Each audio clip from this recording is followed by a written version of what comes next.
Basta tayo.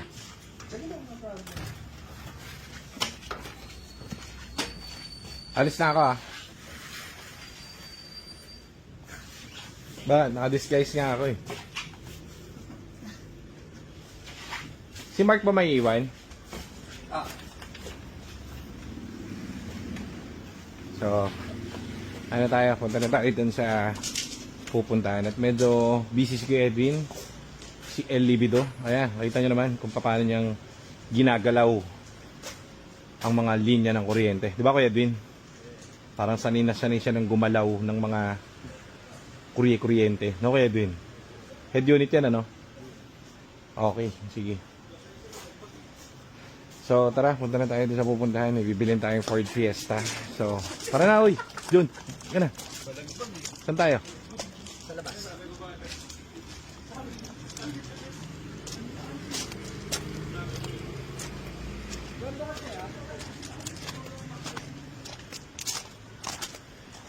So, dito na yung bibili ng Ford EcoSport natin.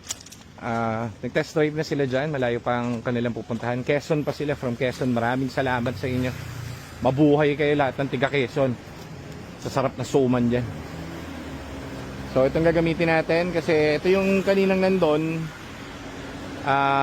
Ano na ito eh, mga siguro mga 90% na. So, malayong pupuntahan natin. Dulo ng kung saan. Kailangan natin siya i-test drive para malaman na natin ang kung maganda pagkakalapat ng mga pinagagawa dito, kung maganda ang transmission. Ayan yung mga bagong belts na pinagpalitan natin. Rico, tabi na natin. Yeah. Okay. So dito natin ngayon malalaman kung epektibo at mainam ang ating mga pinagkakabit na pyesa dito sa mga major parts niya, transmission, refresh engine, parang yung blue kanina na i-release. So babalagbagin na natin to. Pupunta tayo ngayon ng malayong lugar, siguro mga 3 hours ang biyahe. Malalaman natin ngayon. Okay, tara. Ayun na nga, so ginabi na tayo. Paano tayo ginabi? Kasi madilim na. So ngayon, ang problema, meron kasi sa amin nag-inquire ng Fiesta. Ito nung nag-inquire sa amin ng Fiesta, mabisa, maganda eh.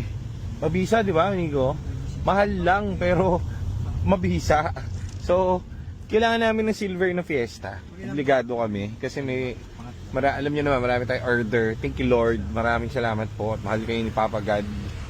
Lalo na ikaw, John. Mahal ka ni Jesus. Ha? Sabi mo kay Papa Jesus, thank you, amen. Yan ang gusto ko sa'yo. Mabaka na kaya. So, andito kami sa bandang Antipolo. Doon to sumitaas yung malayong Antipolo, guys. Yung kung saan hindi ka na umiinom dun sa inuman, lagpas dun. Layo, kanina pa kami rito, napaka-traffic. 3 oras na para kami nagbagyo. Pero galing lang kami ng QC. Pero ngayon magkakaalaman kasi malapit na kami. Ano na namin, natitiktikan na namin, malapit na siya. Titignan namin kung sariwa. Ngayon, pag ito olats, baka sobrang lungkot ko. Kasi 3 oras kami. Staggy rating 3 hours. So sana naman wag, sana naman maganda, no? So pagdasal nyo at halika't sipatin na natin. Lahat ng nadaanan natin, lahat puro EcoSport to. Ang dami, lahat ng dumadaan EcoSport. Lahat ng nasa kalsada natin ngayon puro EcoSport. Ayos ba? Nice. Sige. Bago nga, brand. Scanner. So dali natin yung EcoSport. Well approved na yan. Layo na, 3 oras biyahe namin. Ganda manakbo, ganda na shifting. So pwede na rin tong i-approve. So pwede nating release to. So pa-finishing na rin natin itong mga dahil mukhang okay ito manakbo, John. Okay manakbo. Approved na. Okay, very good. So ito yung pinunta natin. Tignan natin.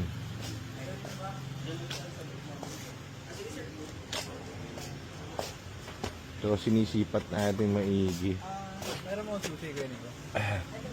So ikaw na ang sisipat, pare. Kaya mo bang sumipat ng malalim? Pati natin. Kaya mo ha. Kapag hindi mo kayang sipatin, huwag mong ididiin ha. Pinapasok na yung ano ko yun na sinuksok na. Mukha naman pagtapos ka na, iiwanan mo lang.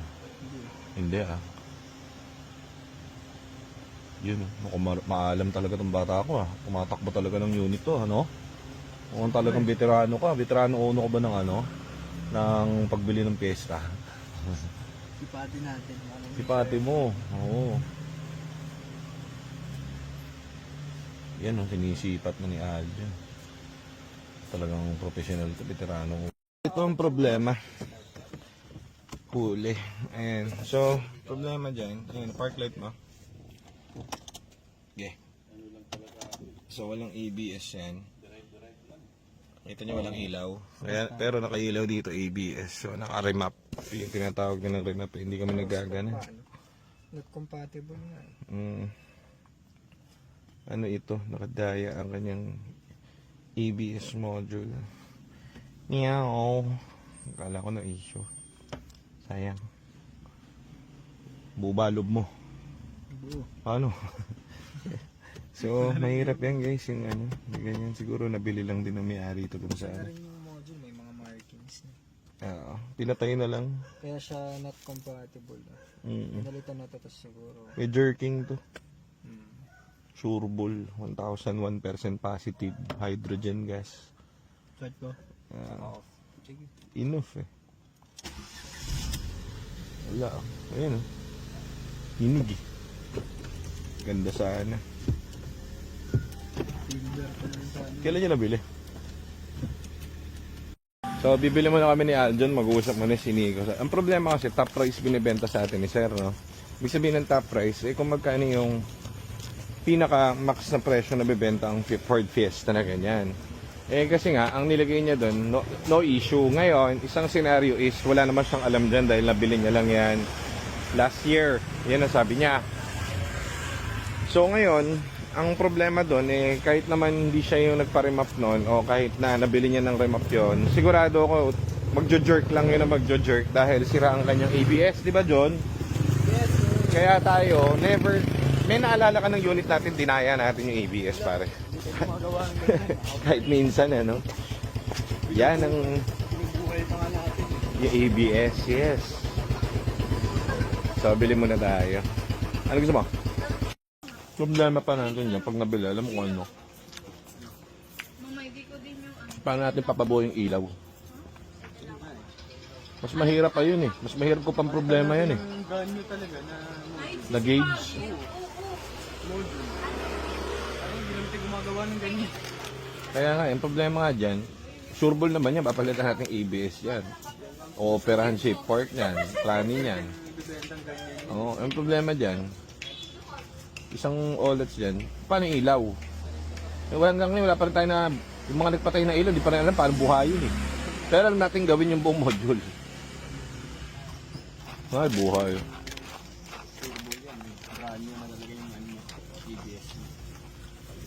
Mahirap kasi guys. Ang hirap naman kung kami na marunong sa ang tawag dito, marunong sa kotse. Dadali namin doon sa gumagawa ng ganyan. Tapos sabihin namin, kaya mo buhayin yung ilaw. Naman yun, kung bibili natin, hindi pwede ibenta to ng ng ganyan. Palit tayo ng bagong ABS, Kasi magjo-jerk masisira ang trailer nito. Top price kasi to. So, hindi ubra kung top price. Kasi to? Ang inquiry is no issue. No, dyan. Wala talaga. Ayan, Kaso makapatay yung ABS. Patay, mga tao talaga, mga mandurugas. Na nagre-remap sarap yung pagkukutongan Ano silbi ba nito pag niremap nyo? Kagana. Mas magaling pa sa engineer mga nagre-remap kasi. Yes. Test drive namin ni Nico, ang kwento pala nito nabili nila sir last year. Isang taon na siya kanila to, no? Isang taon na. Hindi niya alam kung Gumagamit. misis niya gumagamit, tapos hindi niya alam kung ano yun. Kumbaga, zero knowledge siya sa ganun. So, nabenta sa kanya ganito. So, ganun ang kwento. Ngayon, sa test drive namin, ganda ng bahay ni sir, ano? Kaya ni Kuya Edwin ganyan. Yung iwan mo si Kuya Edwin doon sa lote, tapos balikan mo na lang after, 5 years, 5 years. Kuya Edwin, buo mo kong bahay, 3 story. Meron to, may shrugging to, no? Oh, kaya pumapangat yung pangalan ng mga Ford, guys. Kasi may mga nagbebenta ng ganito. Ngayon, tignan mo sila. Tignan mo sila, walang kaalam-alam doon sa kotse na nabili nila. Akala nila normal tuloy ngayon, umaatras sila pa pagka-incline, tapos pagka nagsashrug. Akala nila normal na yun sa Ford. Sabi nga niya, sir, hindi ba dapat ganun? Oh, di ba? Oh, tapos ang isa pa napansin natin, Tagalog. So suspension to, babagsak. Mukhang makakabawas naman tayo, hindi na siya matigas na sa price. Hindi naman, explain ko naman kayo, sir. Hindi naman nila alam.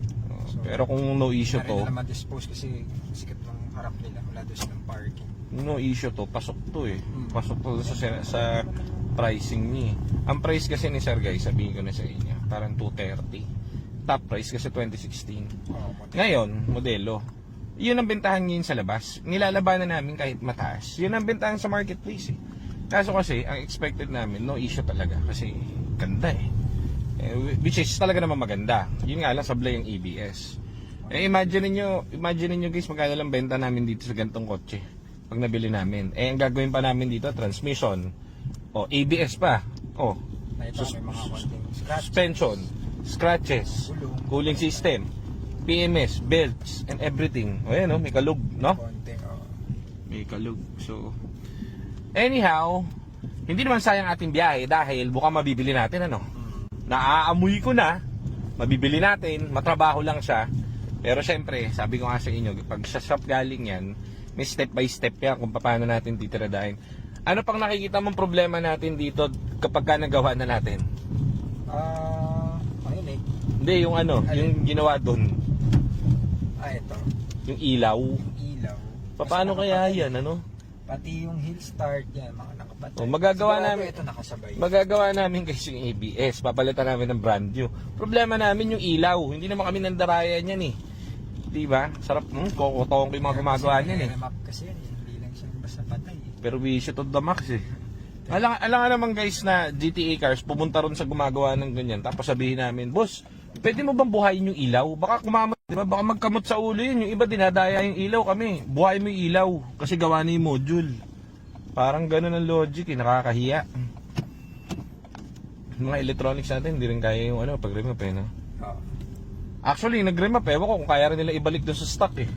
Pwede ba yun sa nila, sa code nila, sa pagpa-flash mo sa firmware sa Forscan? Hindi ko kasi pinag-aaralan dahil wala namang kaming wala namang kaming kahit onting utak para dayain ng ABS. Kasi kami tayo yata yung pinakauna ng uhuli ng ABS na ganyan eh. Tayo nga lang nagbibideo ng ganyan. Nung una pa lang since-start parang iba galit dyan sa atin.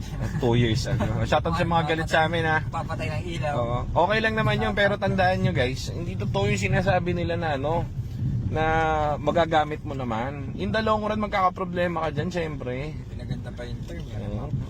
Remap pa may. Ewan ko, saan ako yung remap? Ang remap sa makina yun eh. Pero vision, totoo ka talaga sige, tara. Okay yung driving, okay, all goods, pero minginig. So, suspension tayo rito. Engine support to, tingin ko sa Catrani support. Okay naman yung shifting. Pero, ano ba tawag dito? Ang mangyayari opera to, todo. So, pati ABS dito, ika-counted na natin kung mabibili natin. So, ayun lang. Tingnan natin, nabangan natin. Nagkadao pang palad na siningo sa kasi sir. Tignan natin kung saan makahantong ang kanilang dao pang palad. Let's go. Sinigo medyo chichika-chika sila ng may-ari. Kasi, John, ano tingin mo? Bibilin ba natin? Depende kung magkasundo. Pero kung same presyo, wala tayong pabili ABS.